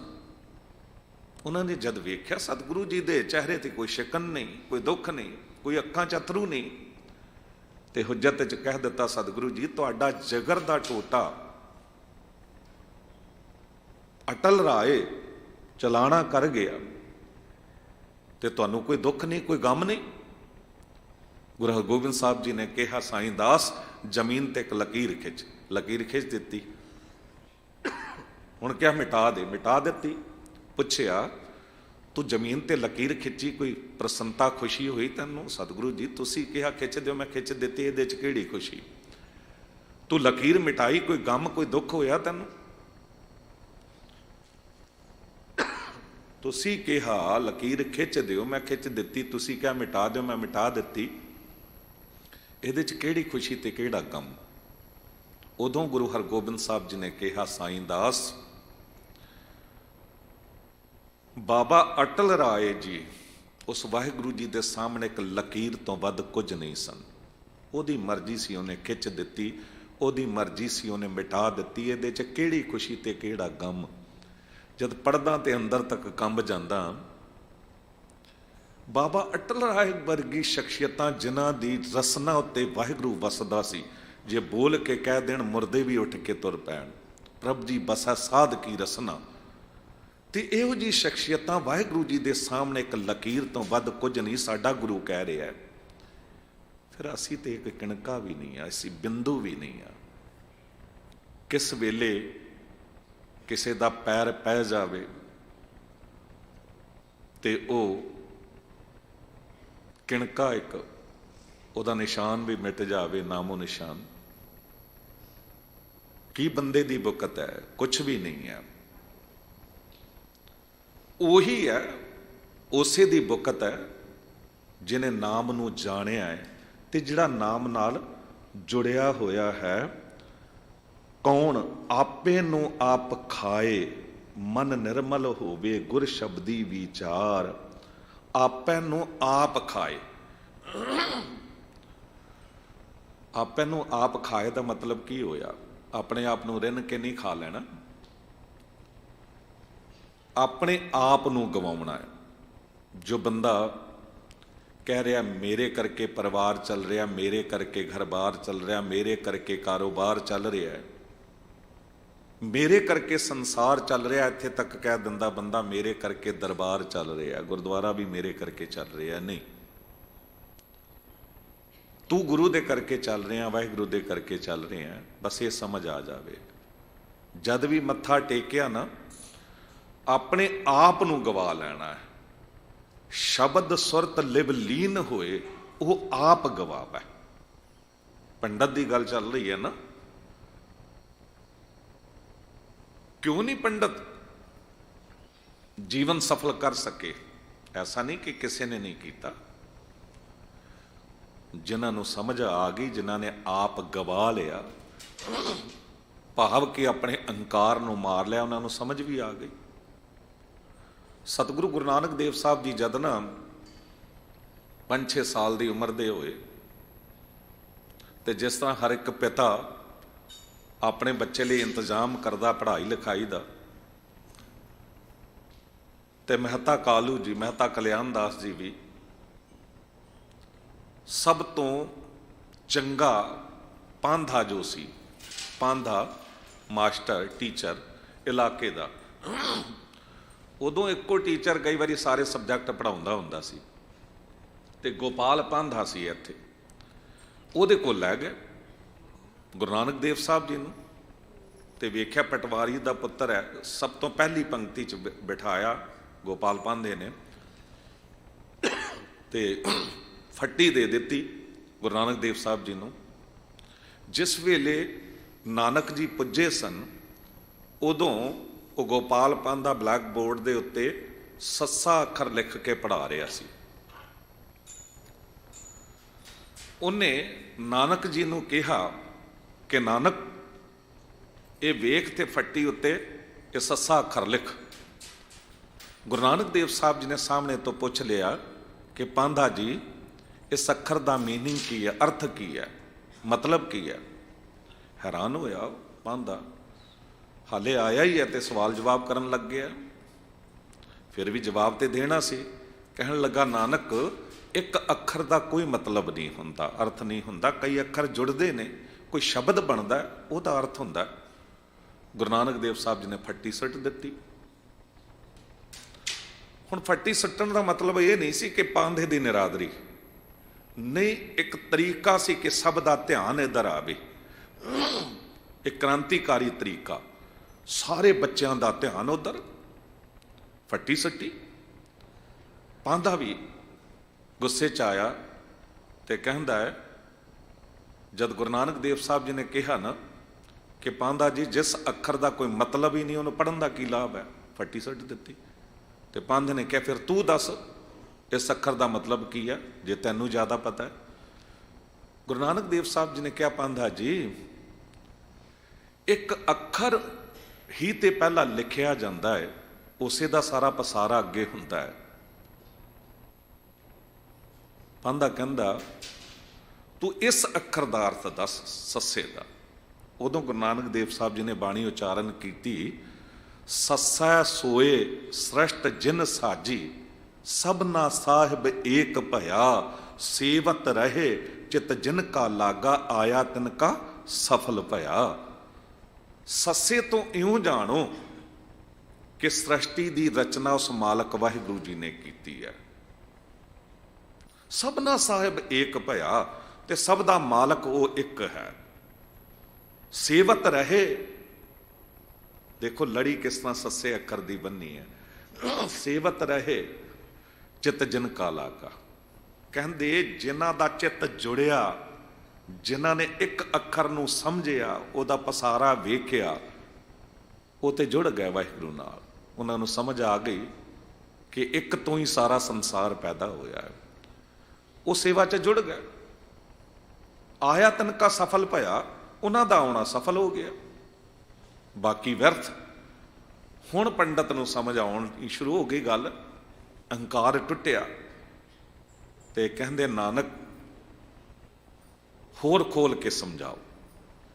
उदों गुरु नानक देव साहब जी ने कहा कि पांधा जी जिस तरह कई जीरो कई सिफर होण शून्य, कोई वैल्यू नहीं उन्हां दी, भावें 10 लिख लो भावें 100 लिख लो, पर जे सामने कोई गिनती आ जाए, एका आ जाए, कोई अंक आ जाए, तो वो शून्य जो ने उन्हां दी भी वैल्यू बन जाती है, उन्हां दी बुकत बन जाती है। 10 100 1000 लख करोड़ बिल्कुल इउं जो असी जीव हाँ, मनुख हाँ, एक शून्य जीरो तो वध कुछ नहीं हाँ।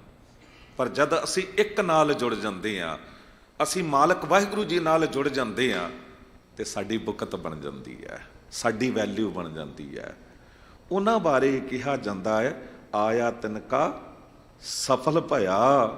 ते सतगुरु जी कह रहे ने कि जिन्हां ने इसनूं विचारिया, नानक शब्द रते से मुक्त है, हर जियो हेत प्यार। जिहड़े शब्द च रत गए वो मुक्त हो गए। मुक्त शब्द इस देश च बड़ा धोखा दिता गया, बड़ा कुछ कहा जाता है, ये कर लो वो कर लो, ये दान पुण्य करो, मरण तो बाद मुक्ति मिल जाएगी। साहब कहते मरण तो बाद मुक्ति मिली तो की लाभ होया। मुए हुए जो मुक्त देओगे, मुक्त ना जाना कोयला। मुक्त ते जींदियां जी होना सी ना, बंधन ते जींदियां जी दे ने। मरण तो बाद केड़ा बंधन है, बंदा आपे मुक्त हो जाता है। भी जींदियां जी दे बंधन ने, बंदा कहता मेरे तो बाद मेरी पत्नी का की होवेगा, पत्नी कहेगी मेरे पति का की होवेगा, मेरे बच्चों का विआह कौन करावेगा, घर बार बना के कौन देगा। ये बंधन ते जींदियां जी दे ने। मुकत ते जींदियां जी होना सी ना, परिवार च रहिंदियां, परिवार पालदियां मोह तो पर उठना सी। सतगुरु गुरु गोबिंद सिंह साहब सतगुरु साका चमकौर साहब वापरिया, ते जद चमकौर गड़ी छड्डी ਤੇ ਸਾਹਮਣੇ ਦੋਨੋਂ ਸਾਹਿਬਜ਼ਾਦਿਆਂ ਦੀ ਪਵਿੱਤਰ ਸਰੀਰ ਸ਼ਹੀਦ ਹੋਏ ਪਏ ਨੇ। ਤੇ ਸਤਿਗੁਰੂ ਨੇ ਬਾਬਾ ਅਜੀਤ ਸਿੰਘ ਨੂੰ ਵੇਖਿਆ, ਨਿਰਮੋਹ ਸਤਿਗੁਰੂ ਅਸੀਸ ਦੇ ਕੇ ਅੱਗੇ ਵੱਧ ਗਿਆ। ਅਚਾਨਕ ਪਿੱਛੋਂ ਕੱਪੜਾ ਛੰਡਣ ਦੀ ਆਵਾਜ਼ ਆਈ, ਕਿਸੇ ਨੇ ਕੱਪੜਾ ਛੰਡਿਆ। ਸਤਿਗੁਰੂ ਨੇ ਮੁੜ ਕੇ ਵੇਖਿਆ, ਦਇਆ ਸਿੰਘ ਨੇ ਆਪਣਾ ਕਮਰ ਕੱਸਾ ਖੋਲਿਆ ਤੇ ਕੱਪੜਾ ਬਾਬਾ ਅਜੀਤ ਸਿੰਘ ਉੱਤੇ ਪਾਉਣ ਲੱਗੇ ਨੇ। ਸਤਿਗੁਰੂ ਨੇ ਕਿਹਾ, ਰੁਕ ਜਾਓ ਦਇਆ ਸਿੰਘ, ਕੀ ਕਰਨ ਲੱਗੇ ਹੋ? ਸਾਹਮਣੇ ਤੋਂ ਦਇਆ ਸਿੰਘ ਨੇ ਕਿਹਾ, ਸਤਿਗੁਰੂ ਤੁਸੀਂ ਦੱਸੋ, ਤੁਹਾਡੇ ਤੀਰਾਂ ਨੂੰ ਸੋਨਾ ਕਿਉਂ ਲੱਗਾ ਹੁੰਦਾ? ਇਸ ਕਰਕੇ ਲੱਗਾ ਹੁੰਦਾ ਕਿ ਕਿਸੇ ਦੁਸ਼ਮਣ ਨੂੰ ਵੀ ਜਾ ਕੇ ਲੱਗੇ ਨਾ, ਉਹਦੇ ਕੋਲ ਸੰਸਕਾਰ ਕਰਨ ਦਾ ਪੈਸਾ ਨਾ ਹੋਵੇ, ਖਫਨ ਖਰੀਦਿਆ ਜਾ ਸਕੇ, ਹੋ ਸਕੇ। ਸਤਿਗੁਰੂ ਤੁਸੀਂ ਤੇ ਦੁਸ਼ਮਣਾਂ ਲਈ ਵੀ ਇਹ ਕੁਝ ਕਰਦੇ ਹੋ। ਅੱਜ ਉਹ ਵੇਲਾ ਨਹੀਂ ਤੇ ਸਿੰਘਾਂ ਨੇ ਰੇਸ਼ਮ ਦੇ ਵਸਤਰ ਲਾਉਣੇ ਸੀ, ਚੰਦਨ ਦੀ ਚਿਖਾ ਤਿਆਰ ਹੋਣੀ ਸੀ। ਮੈਂ ਸੋਚਿਆ ਮੇਰੇ ਕੋਲੇ ਛੋਟਾ ਜਿਹਾ ਕੱਪੜਾ ਕਮਰ ਕਸੇ ਦਾ, ਇਹੀ ਤੇਰੇ ਪੁੱਤਰ ਉੱਤੇ ਪਾ ਦਿਆਂ। ਸਤਿਗੁਰੂ ਨੇ ਕਿਹਾ ਕਿ ਦਇਆ ਸਿੰਘ, ਇੱਥੇ ਸਿਰਫ ਅਜੀਤ ਤੇ ਜੁਝਾਰ ਨਹੀਂ, ਇੱਥੇ ਮੇਰੇ ਕਈ ਸਿੰਘ ਸੂਰਮੇ ਸ਼ਹੀਦ ਹੋਏ ਪਏ ਨੇ। ਜੇ ਤੇਰੇ ਕੋਲ ਇਤਨਾ ਕੱਪੜਾ ਹੈ ਕਿ ਤੂੰ ਨਾ ਉੱਤੇ ਵੀ ਪਾ ਸਕਦਾ ਹੈ ਤੇ ਫਿਰ ਇਹਨਾਂ ਤੇ ਵੀ ਪਾ ਦੇ, ਨਹੀਂ ਤੇ ਇਹ ਨਾ ਕਰ, ਕਿਤੇ ਕੋਈ ਇਹ ਨਾ ਕਹਿ ਦਵੇ ਕਿ ਗੁਰੂ ਗੋਬਿੰਦ ਸਿੰਘ ਆਪਣੇ ਸਿੰਘਾਂ ਤੋਂ ਵੱਧ ਪੁੱਤਰਾਂ ਨੂੰ ਪਿਆਰ ਕਰਦੇ ਸੀ। ਮਰ ਗਏ ਜਵਾਨ ਪੁੱਤਰਾਂ ਦੀ ਤਸਵੀਰ ਵੀ ਸਾਹਮਣੇ ਆ ਜਾਵੇ ਨਾ, ਉਹ ਬਾਹਰ ਨਿਕਲ ਜਾਂਦੀਆਂ ਨੇ। ਲਾਸ਼ਾਂ ਪਈਆਂ ਹੋਣ, ਲੋਕ ਟੱਕਰਾਂ ਮਾਰ ਕੇ ਸਿਰ ਤੋੜ ਲੈਂਦੇ ਨੇ, ਪਰ ਗੁਰੂ ਵਰਗਾ ਮੁਕਤ ਕੋਈ ਹੈ? ਪਿਆਰ ਪੁੱਤਰਾਂ ਨਾਲ ਬਹੁਤ ਹੈ, ਪਰ ਮੋਹ ਨਹੀਂ ਹੈ। ਇਸ ਕਰਕੇ ਅਸਲ ਮੁਕਤ ਉਹ ਨੇ। ਪੌੜੀ ਹਰ ਕੀ ਸੇਵਾ ਸਫਲ ਹੈ, ਗੁਰਮੁਖ ਪਾਵੈ ਥਾਏ। ਮਾਲਕ ਵਾਹਿਗੁਰੂ ਜੀ ਦੀ ਸੇਵਾ ਸਦਾ ਹੀ ਸਫਲ ਹੈ। ਸਤਿਗੁਰ ਕੀ ਸੇਵਾ ਸਫਲ ਹੈ, ਜੇ ਕੋ ਕਰੇ ਚਿਤ ਲਾਏ।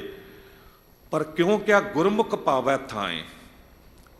ਕਿਉਂਕਿ ਗੁਰਮੁਖ ਨੂੰ ਪਤਾ ਹੁੰਦਾ ਹੈ ਸੇਵਾ ਕਰਕੇ ਹਉਮੈ ਨਹੀਂ ਕਰਨੀ, ਅਹੰਕਾਰ ਨਹੀਂ ਕਰਨਾ, ਤੇ ਸੇਵਾ ਥਾਂ ਪੈ ਜਾਂਦੀ ਹੈ। ਮਨਮੁਖ ਬੰਦਾ ਥੋੜੀ ਸੇਵਾ ਕਰੇਗਾ, ਅਹੰਕਾਰ ਕਰ ਲਏਗਾ। ਹਉਮੈ ਨਾਮੇ ਨਾਲ ਵਿਰੋਧ ਹੈ, ਦੋਨਾਂ ਵਸਾ ਇੱਕ ਠਾਏ। ਹਉਮੈ ਵਿੱਚ ਸੇਵਾ ਨਾ ਹੋਈ ਤਾਂ ਮਨ ਬਿਰਥਾ ਜਾਏ। ਤੇ ਸਾਹਿਬ ਕਹਿੰਦੇ, ਜਿਸ ਹਰ ਭਾਵੈ ਤਿਸ ਗੁਰ ਮਿਲੈ, ਸੋ ਹਰ ਨਾਮ ਤੇ ਆਏ। ਮਾਲਕ ਵਾਹਿਗੁਰੂ ਜੀ ਨੂੰ ਜਦ ਭਾ ਜਾਂਦਾ ਹੈ ਤੇ ਉਹੋ ਜਿਹੇ ਮਨੁੱਖ ਨੂੰ ਗੁਰੂ ਨਾਲ ਮਿਲਾ ਦਿੰਦਾ ਹੈ, ਉਹਨੂੰ ਗੁਰਮੁਖ ਬਣਾ ਕੇ ਤੇ ਨਾਮ ਦੀ ਦਾਤ ਦੇ ਦਿੰਦਾ ਹੈ। ਗੁਰ ਸ਼ਬਦੀ ਹਰ ਪਾਈਐ, ਹਰ ਪਾਰ ਲੰਘਾਏ। ਗੁਰੂ ਦੇ ਸ਼ਬਦ ਦੀ ਬਰਕਤ ਨਾਲ ਹਰੀ ਪਰਮਾਤਮਾ ਦੀ ਪ੍ਰਾਪਤੀ ਹੁੰਦੀ ਹੈ ਤੇ ਫਿਰ ਬੰਦਾ ਪਾਰ ਲੰਘ ਜਾਂਦਾ ਸੰਸਾਰ ਸਮੁੰਦਰ ਤੋਂ। ਨਹੀਂ ਤਾਂ ਮਨ ਹਠ ਕਿਨੈ ਨਾ ਪਾਇਓ, ਪੁੱਛੋ ਵੇਦਾਂ ਜਾਏ। ਮਨ ਦੇ ਹੱਠ ਨਾਲ ਉਹਨੂੰ ਪ੍ਰਾਪਤ ਨਹੀਂ ਕੀਤਾ ਜਾ ਸਕਦਾ। ਕੋਈ ਕਵੇ ਮੈਂ ਪਿੱਠਾ ਲਮਕ ਜਾਵਾਂ, ਕੋਈ ਕਵੇ ਸਰੀਰ ਨੂੰ ਮੈਂ ਤਪਾਵਾਂ, ਕੋਈ ਕਹੇ ਕੋਈ ਹੋਰ ਹੱਠ ਕਰਾਂ ਮੈਂ ਤੇ ਪਰਮਾਤਮਾ ਮਿਲ ਜਾਵੇਗਾ। ਕਹਿੰਦੇ ਹੱਠ ਕਰਨ ਨਾਲ ਵਾਹਿਗੁਰੂ ਕਦੀ ਵੀ ਨਹੀਂ ਮਿਲਦਾ। ਭਾਵੇਂ ਤੁਸੀਂ ਉਹਨਾਂ ਧਾਰਮਿਕ ਪੁਸਤਕਾਂ ਤੋਂ ਹੀ ਪੁੱਛ ਲਓ, ਨਾਨਕ ਹਰ ਕੀ ਸੇਵਾ ਸੋ ਕਰੈ, ਜਿਸ ਲਏ ਹਰ ਲਾਏ। ਨਾਨਕ ਜੀ ਕਹਿੰਦੇ ਨੇ, ਗੁਰੂ ਅਮਰਦਾਸ ਸਾਹਿਬ ਜੀ ਕਹਿ ਰਹੇ ਨੇ ਕਿ ਮਾਲਕ ਵਾਹਿਗੁਰੂ ਜੀ ਦੀ ਸੇਵਾ ਉਹੀ ਕਰਦਾ ਹੈ ਜਿਸ ਨੂੰ ਮਾਲਕ ਵਾਹਿਗੁਰੂ ਆਪ ਕਿਰਪਾ ਕਰਕੇ ਸੇਵਾ ਬਖਸ਼ਦਾ ਹੈ। ਜਿਹਨੂੰ ਸੇਵਾ ਨਾਲ ਲਾ ਲੈਂਦਾ ਹੈ ਉਹੀ ਸੇਵਾ ਕਰਦਾ ਹੈ। ਮੁਕਤ ਪੁਗਤ ਜੁਗਤ ਤੇਰੀ ਸੇਵਾ, ਇਹ ਵੀ ਤੇ ਕਿਹਾ ਜਿਸ ਤੂੰ ਆਪ ਕਰਾਏ। ਇਤਨੀ ਕੁ ਸੇਵਾ ਪ੍ਰਵਾਨ ਕਰਨਾ।